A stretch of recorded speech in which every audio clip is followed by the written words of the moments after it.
Alhamdulillah, ne rate surtout pas la journée de jeûne du jour de Arafat. Le jour de Arafat, c'est la journée qui précède la journée de Eid al-Adha. La veille du Eid, il y a la journée de Arafat. Le prophète alayhi salatu wassalam fut interrogé sur le jeûne du jour de Arafat. Il nous a rappelé que celui qui jeûne le jour de Arafat, bien sûr avec sincérité et en espérant la récompense divine, on lui pardonnera 2 ans de péché. Une année de péché qui a précédé et une année de péché à venir, Inch'Allah ta'ala, afin qu'on puisse participer avec les pèlerins. Et vous savez que la journée de Arafat, c'est une journée extraordinaire. Le prophète sallallahu alayhi wa sallam nous a rappelé qu'il n'y a pas une journée où Shaitan n'a été aussi petit, aussi méprisable, aussi mesquin que la journée de Arafat.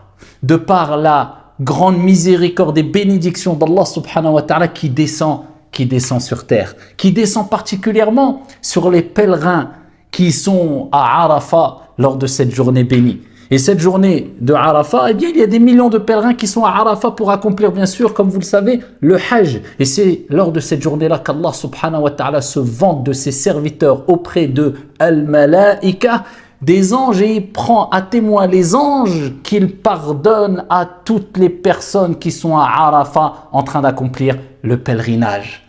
Et Allah subhanahu wa ta'ala, de par sa grande miséricorde, sa grande compassion, sa grande richesse, eh bien, il nous fait participer à cette journée bénie. Et il nous rappelle, vous n'êtes pas au pèlerinage, vous avez quand même ce grand cadeau. Si vous jeûnez le jour de Arafat, vous avez 2 ans de péché enlevés. Eh bien, c'est pour cela qu'il est important d'essayer au mieux de faire cette journée de jeûne et ne pas oublier que le prophète alayhi salatu wassalam a dit que la meilleure des du'a, des invocations, c'est la du'a du jour de Arafat. Donc, c'est la journée des du'a, des invocations. C'est la journée du takbir, c'est la journée du tasbih, c'est la journée du tahlil. Répétez pendant cette journée-là, Subhanallah, Alhamdulillah, La ilaha illallah, Allahu Akbar. La récompense est énorme puisque nous sommes dans les 10 journées de Dhul Hijjah où les actions sont les plus aimées et les plus pures auprès d'Allah subhanahu wa ta'ala. Et le prophète sallallahu alayhi wa sallam a dit, la meilleure des invocations que j'ai dites moi-même, ainsi que les prophètes qui m'ont précédé le jour de Arafat, c'est La ilaha illallah, wahdahu la sharika lah, lahul mulk, wa lahul hamd, wa huwa ala kulli shay'in qadir. Alors que c'est une évocation, c'est un dhikr.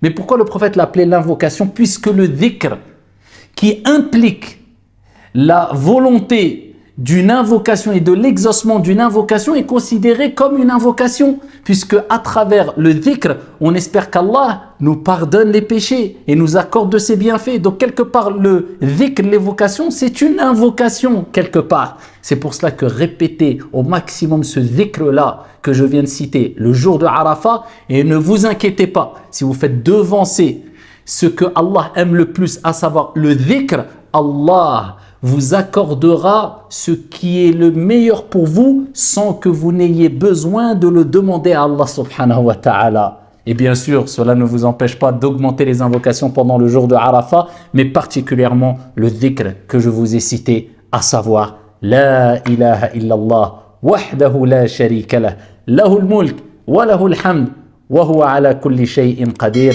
Qu'Allah accepte votre jeûne, qu'Allah vous bénisse. Wassalamu alaikum.